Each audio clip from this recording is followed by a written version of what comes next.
Good evening, ladies and gentlemen. Thank you. Since this is the first program of 2019, I get to say Happy New Year and welcome to the National Opera Center. In fact, Valentine's Day is closer, so happy Valentine's Day. And we are delighted to have another installment of our Creators in Concert program. It's an extension of our commitment to new work. Opera America has contributed over $15 million to opera companies and to individual artists to support the creation and production of new opera. One of the ways we do it is to let people hear the sounds and meet the personalities behind the operas. And this evening, we have Creators in Concert, Gregory Spears. Gregory Spears, and I took some information off his bio, of course, and some reviews. He writes music that blends aspects of romanticism, minimalism, and early music. And it is, in fact, the early music influences that so attract me to his music. Much of his work involves period instruments, and one of the most interesting commissions, and I really want to hear this, is when he was commissioned by Seraphic Fire to write a new Sanctus, Benedictus, and Agnus Dei to replace Süssmayer's contribution to Mozart Requiem. And what an incredible assignment that is, to think about how you would finish the Mozart Requiem. His opera Fellow Travelers premiered in Cincinnati 2 summers ago in a 10-performance run, and it has moved to many of our opera companies across the United States. The language around it, Chicago Tribune, one of the most accomplished new operas I've seen in recent years, New York Times, saying it seems assured of lasting appeal. It was named New York Times Best in Classical Music for 2016. But Greg has also written children's opera, Jason and the Argonauts for Lyric Opera of Chicago, or a more site-specific piece in Houston, O Columbia, about the Columbia shuttle disaster. It was described in the Wall Street Journal as having crystalline orchestrations and textured, complex musical structures that sound old and new at the same time. Spears' first opera, Paul's Case, was described as a masterpiece, a gem with ravishing music, said the New York Times. His work has been called astonishingly beautiful, coolly entrancing, some of the most beautiful, unsettling music to appear in recent memory. All of that, and he's a really nice person. So please join me in greeting Gregory Spears.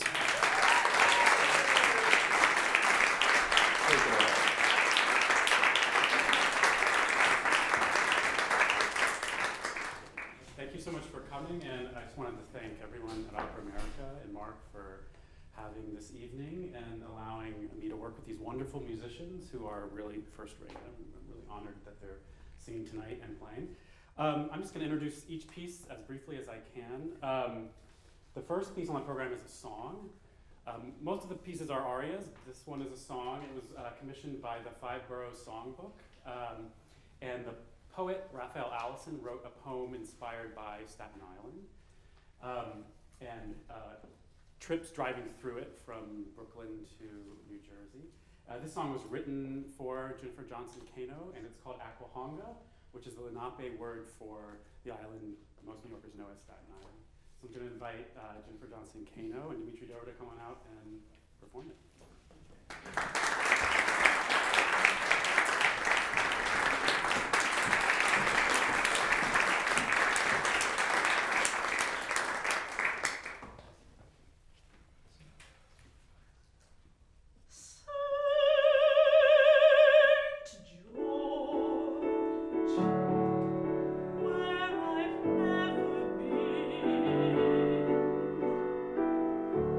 Has Honda's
aria from the opera Fellow Travelers, which was written to a libretto by Gregory Spears, and it's an adaptation of a novel by Thomas Mallon. I'm going to set up just the scene just a little bit. The opera has three main characters, and two of them are having an affair, and you'll meet the younger of those two characters now, whose name is Tim.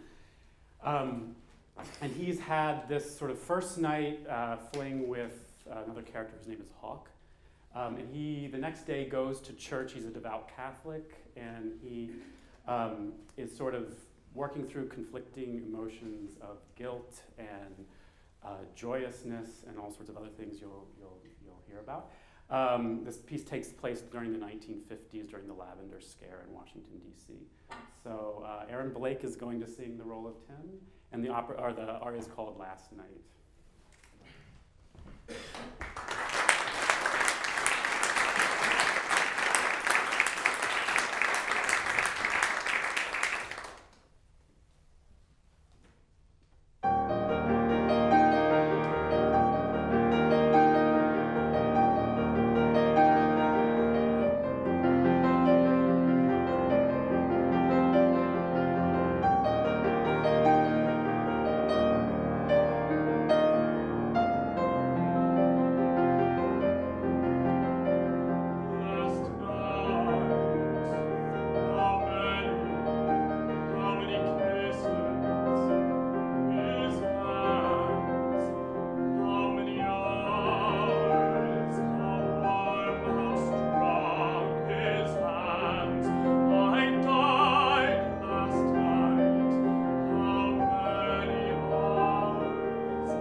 premiered that role in Cincinnati in 2016, so it's nice to hear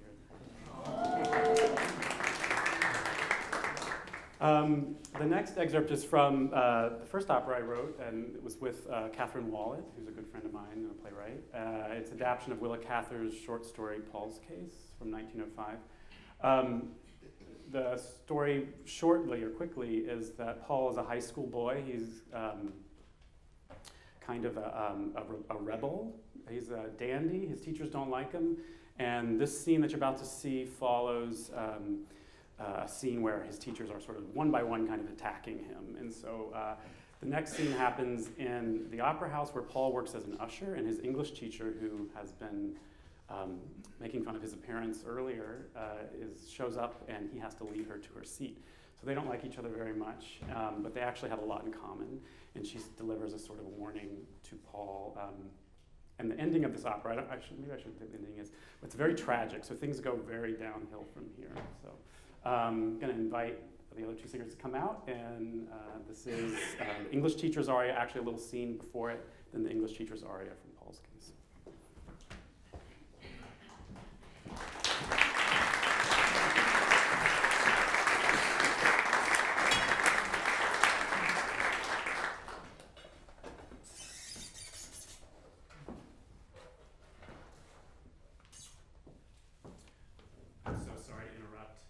Sidney is playing the father, and he's in a parallel scene, and he's going to chime in and tell you a thing or two about his son Paul as well.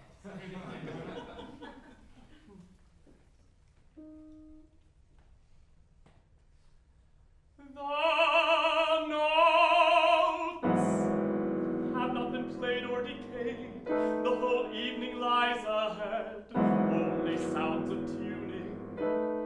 Those magical sounds, it's the sound of potential, the sound of nothing yet been spent. The perfect symphony remains unplayed. No tempo choices have been made, no mistakes, no mistakes. Have been made, no mistakes must be undone.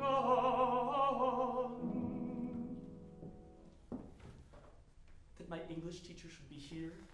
Oh dear, that she should be here. This is so. And with 2 prime tickets. Unbecoming. From a steel magnet. They're from an old friend. Must I take his arm? This is the best part. As good as it gets. As nothing has started. Nothing has started. Only imagine. Only imagine.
then I saw the golden angel in him.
Now you'll hear from Hawk, who is the other half of the Hawk-Tim couple.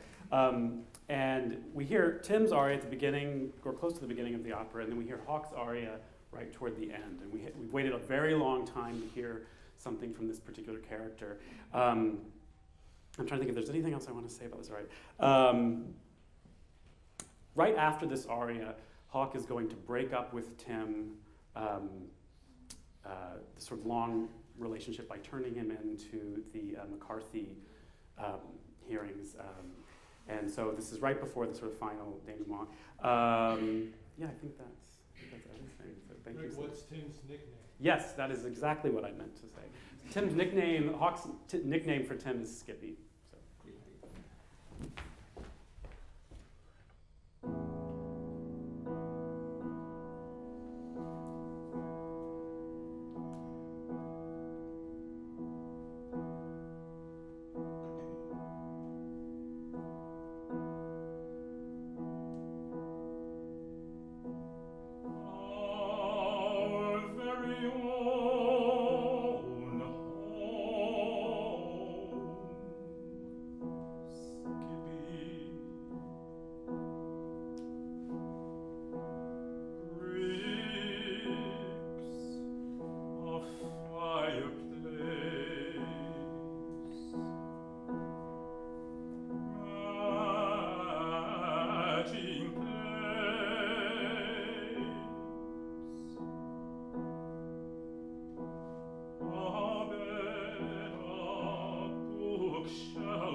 And there are things we can be for each other, Skippy. We can't be that. You're not one of those, not one of those. Let me hold you for an hour. That's what we get.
on the program is another aria. It's from a dance opera, actually, called Wolfie Skins.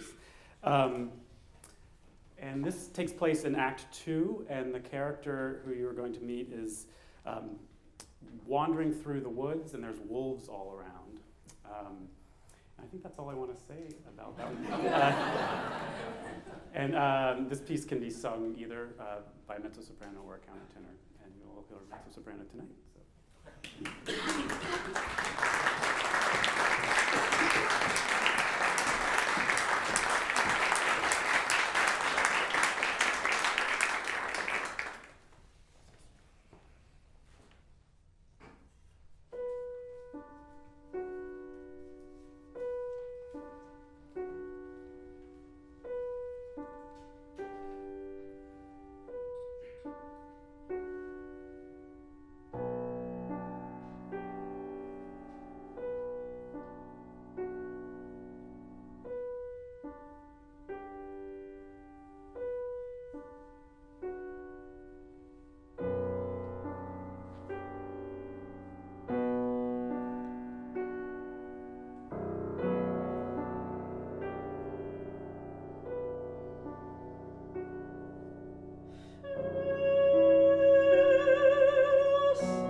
stage set change here, but I would certainly comment that we haven't heard singing like that in the Opera Center for quite a while. That was just fabulous.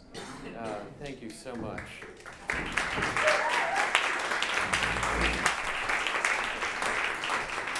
Not since Laura Lee and I did some duets.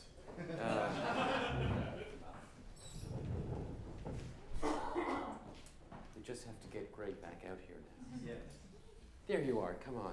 Congratulations, that was fabulous. Well, really, really gorgeous music and so beautifully performed. I except compose it. I always start out, as you know. Who brought you to your first opera? I was thinking about that. When I was in junior high school, there was a performing arts club at the high school. And a friend of mine, Dolly Kim, who's a good friend today, she's like, well, why don't you come? So I went to the Performing Arts Club, and you got driven to the house of the teacher, and then you all got driven to, it was in Norfolk, Virginia, Virginia Opera, and it was Figaro. Wow, and your impression of that first experience? It's seared in my memory. It was so wonderful. We were talking about comedy earlier today. There wasn't a lot of comedy here, but we were talking about it earlier, and to have a comedy have such humanity, I never imagined, and I thought it was great that it was really long. I liked that part too. Some people still like it. When did you realize that composition would be your medium of creative expression? Well, I was a pianist when I was younger, and I loved being able to write something, and no one really. It was without words. I was talking to the students earlier about how I as a younger kid, when I was 7, 8, there was something about being able to play and to not have to speak. I sort of distrusted words to some extent. And so I loved to compose, and then I wrote a lot for piano and a little piano concerto for my high school orchestra, and then I had a wonderful teacher, Adolphus Hailstork, who you probably know, a wonderful composer, who I would take lessons from him, and he would bring me tapes of his pieces. It was back in the 90s, so we had tapes, and it was so exciting to me that you could actually write music and have it played, and that was a thrill. And then I think even from high school, I knew that's what I wanted to do. It's interesting. We'll get to it in a little while. You distrusted words, and yet you write opera. Well, yes, but I don't write the words. Fair enough. And I admire people who, I love opera for that reason. Is that it's a collaborative, co-authored work, and to be able to pair with great writers and make something together, it almost seems inevitable to come to that. So tell us about the evolution of your compositional style, because even as I read from your biography and read from the quotes from the newspapers, people are drawn to your mixture of contemporary sound, minimalism, and of early music. And how did the early music, new music fusion occur for you? Oh goodness, I really liked things that are like two things in one, and then they're like opposites. I'll explain with early music. I really love like Anonymous 4. Mm-hmm. And part of what I love about the sound is that you hear them sing. They sing without vibrato. Sometimes they use vibrato. But to me, it sounded like it could either be this incredible like voice from the past, or it almost could sound electronic. And so this idea that it could be both of those things at once, that sort of astounded me. And I've always thought of creativity like that, how it can sort of be two things at once. It's like a paradox, right? And so to me, I was really interested in school. I was really interested in like American minimalism, and I really loved Mahler. And what I liked about both of those, traditions is sort of stood outside of European music to some degree. Mm-hmm. And be able to sort of look at European music in a way. I love how Mahler's symphonies sort of play with the ideas of German music and then sometimes stand them on their heads. I think that early music was like that too. It had this sort of relationship to the 19th century only in retrospect. Mm-hmm. But there was something about it that it sort of reconciled those two worlds for me. This sort of more romantic world, and then this sort of more American minimalist, non-vibrato world. So, and it's clearly we hear from your earliest excerpts, at least tonight, that's just a part of your musical vocabulary. So something you explored at conservatory? Yeah, well, I started writing for voices relatively late after I left music school. I went to a lot of school. So, but they were good schools. Well, it sort of gives you a little protection from the world, so you can think about things. But when I got out of school, I moved to New York, and that's when I started meeting singers and really falling in love with what singers do, and sort of like my obsession and love of playwrights and poets and novelists. It has something to do with the fact that it would be very hard for me to do it. Mm-hmm. I find singing to be the most courageous act, and I'm sort of astounded when singers get up and do something that is so generous and physical and doesn't require technology. That's a part of it that I really like about it.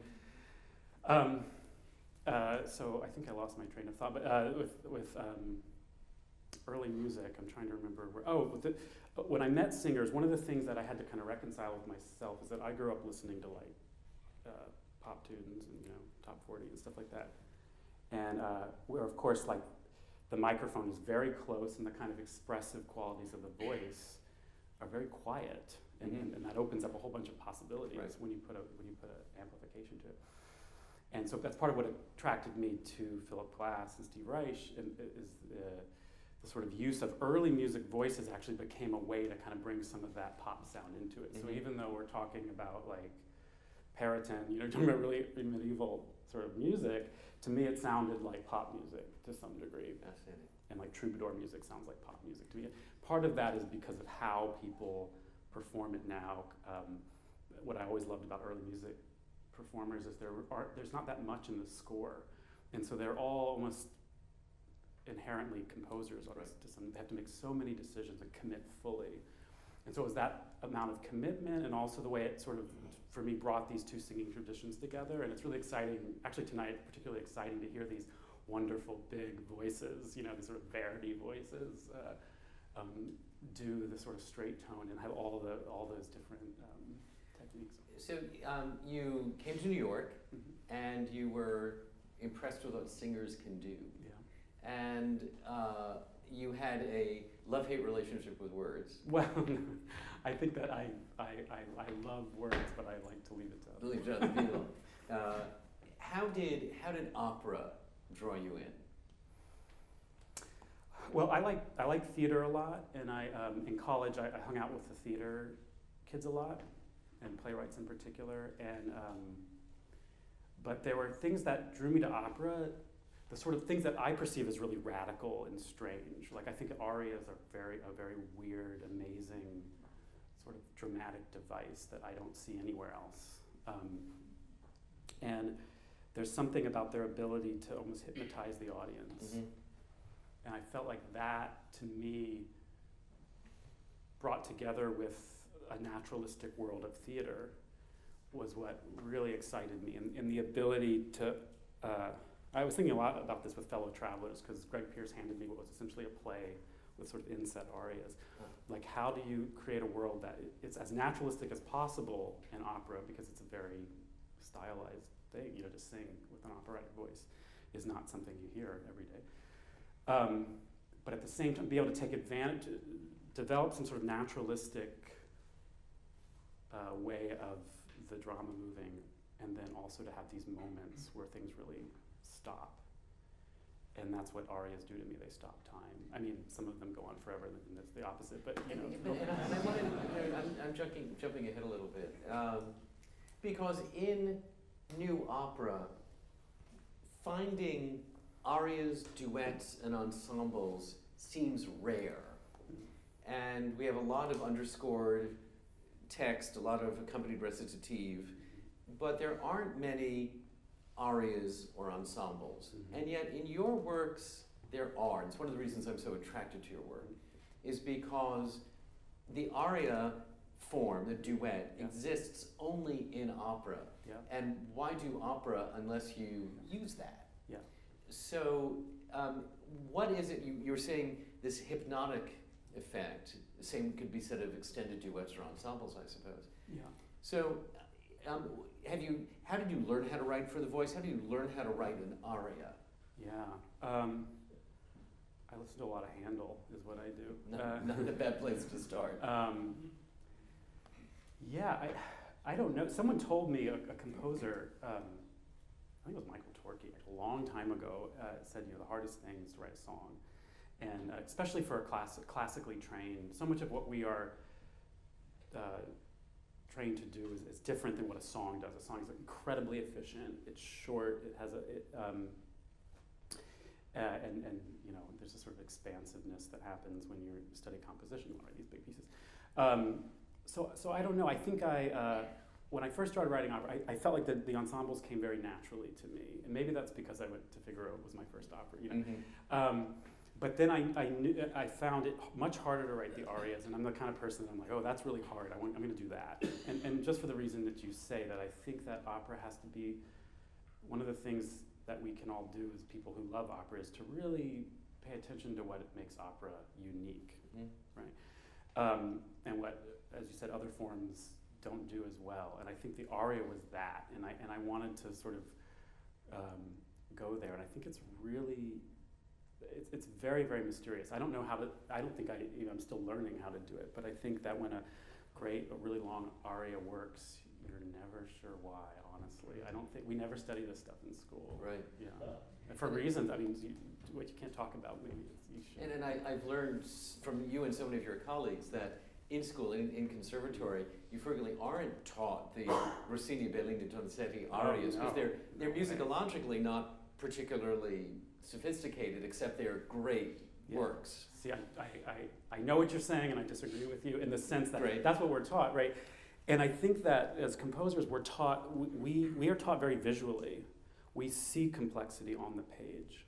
And so you pick up a score and you see all these dots and you see all this stuff and you think that's complex.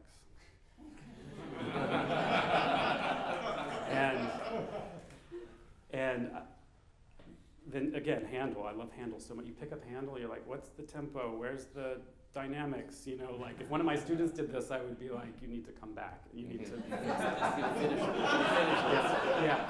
And so I always thought of complexity in a different way. I always thought that a Handel aria keeps its secrets.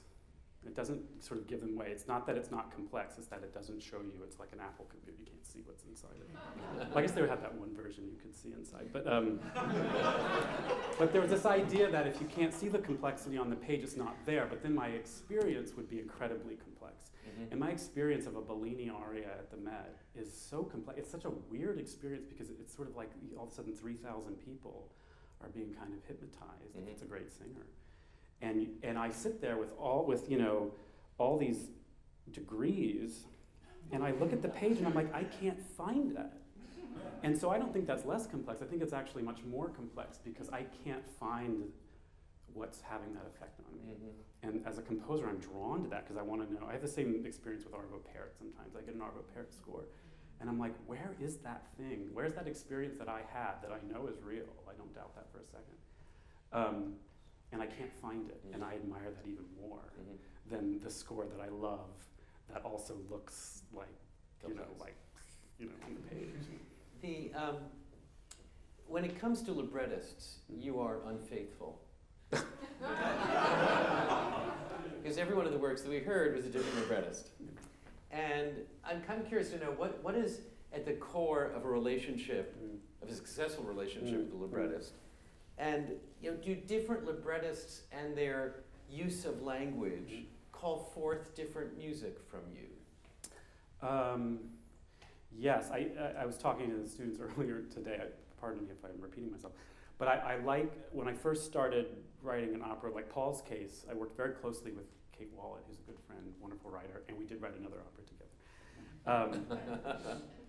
And we really worked on scene by scene, like what's going to happen here.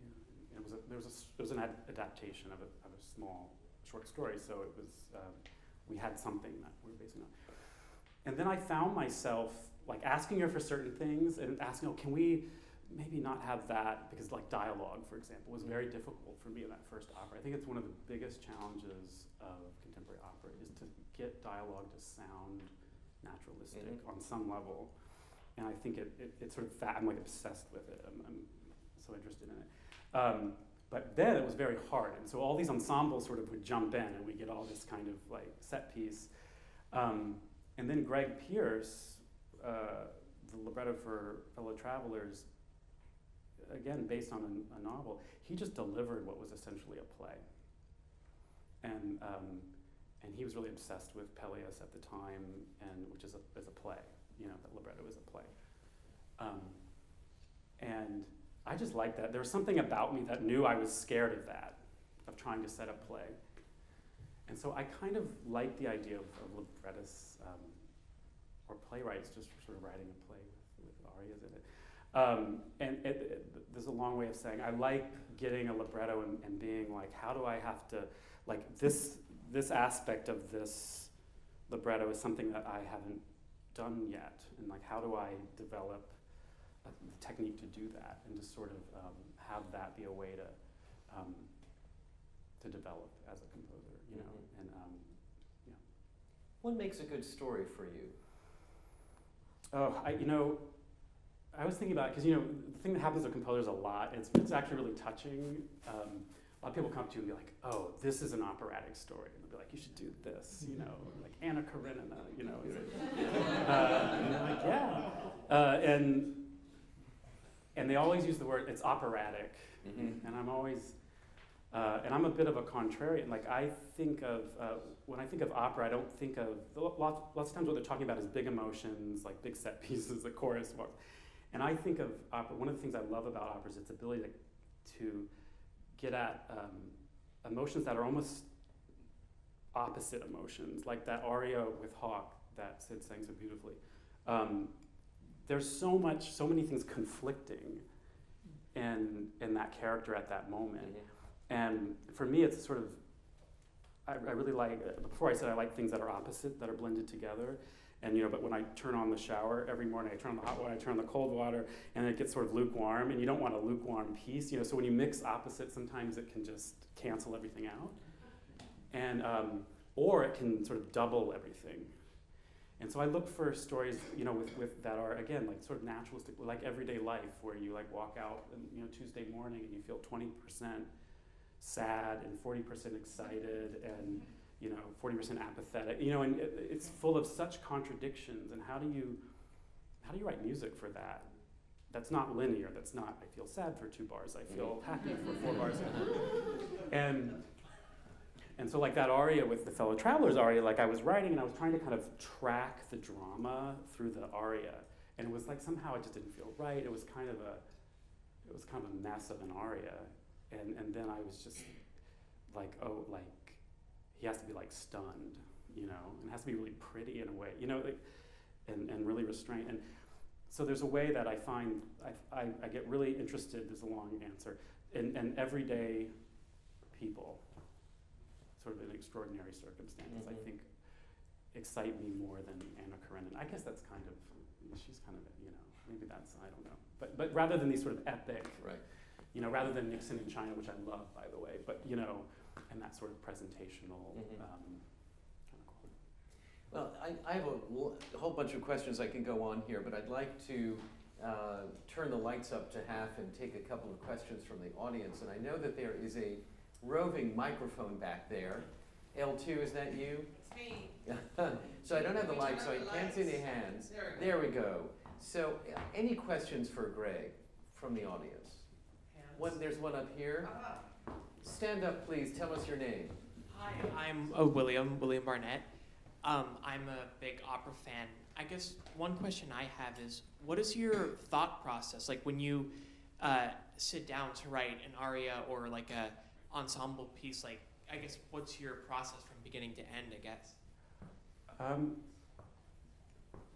Well, with an aria or something like that, I really see a composer's job is to serve the text, and that starts with a close reading of the text, and I think, and then I'll often try to set it in a way that I feel like I've been trained as a composer, and that's almost always a disaster.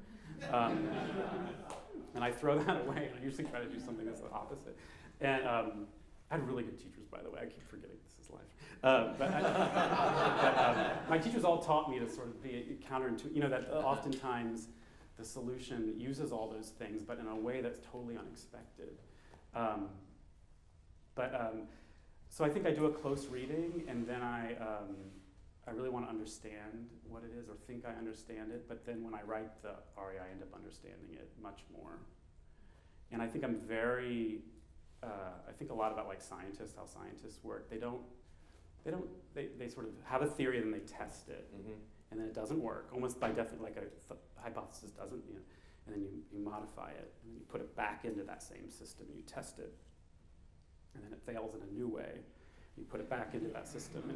And so you're learning actually about, you're learning through trial and error, or failure if you want to be really negative about it. But and so I do that a lot, and I revise like insane amounts, and people are like, can I see an early draft? And I'm like, oh, but it's hard to describe that. What's so wonderful in your aria writing, though, is that your music breaks free from the words even while you are serving them. So the music has a life, and the words have a life, and they come together beautifully.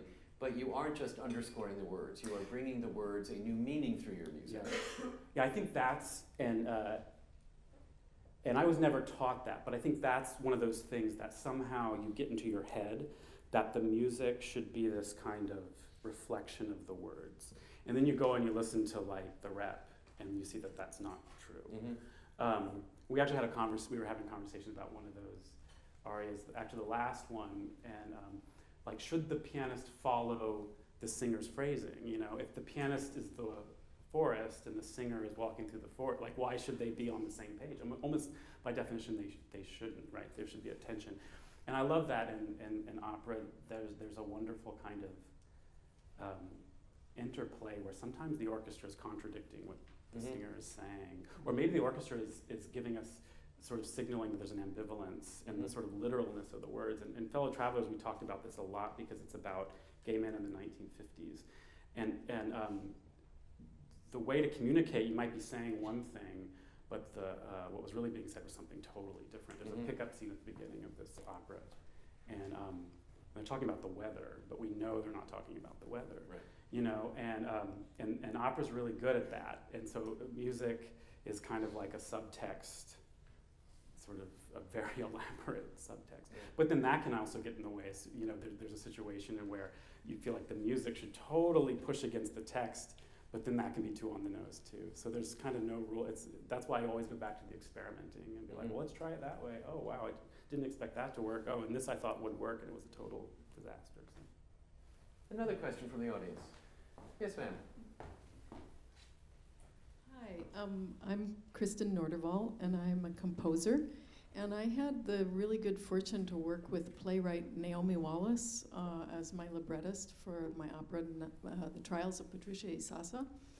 And I was really surprised in certain sections of the libretto that the first draft of the libretto, that things that worked theatrically with the stage theater rhythm didn't always work musically, and some things that were text that was really punchy for theater also didn't work musically. And I'm really curious if you have experienced the same with any of your librettists or any other things that were surprising about text. Yeah, I think opera's so fascinating because we're always presenting it in different ways. And so tonight you get sort of arias, but totally you have lights, but you don't have stage lights, and there's no costumes, there's no context. And how it lives and changes depending on whether you have the whole machine around it. And in fact, you only ever get that 3 days before the premiere. I know there's some musical theater people in here. Yeah, it's true. And it's kind of, and it becomes something different.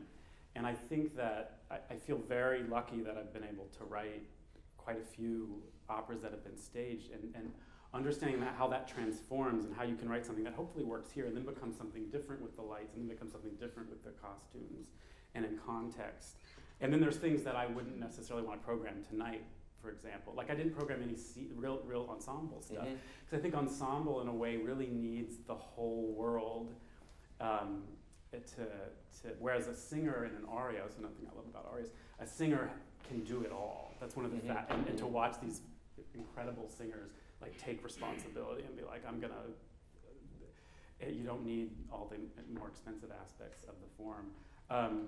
So yeah, it's fascinating to see what works, and that's I think why a workshop is so central to, and that's really been built into the process Mhm. now, thanks to a lot of conversations that I'm sure happen in this room. Yeah.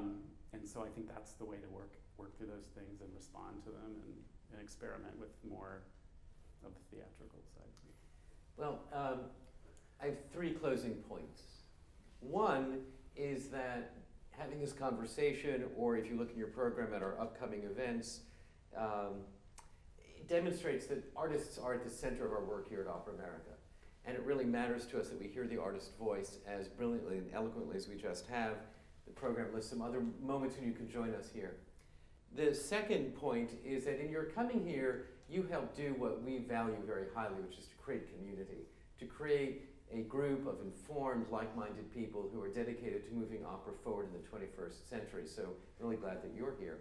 But I hope you will continue this community out in the lobby where we have some wine and nibbles. And before you do that, that you will join me in thanking Greg Spears for this incredible evening and all of you.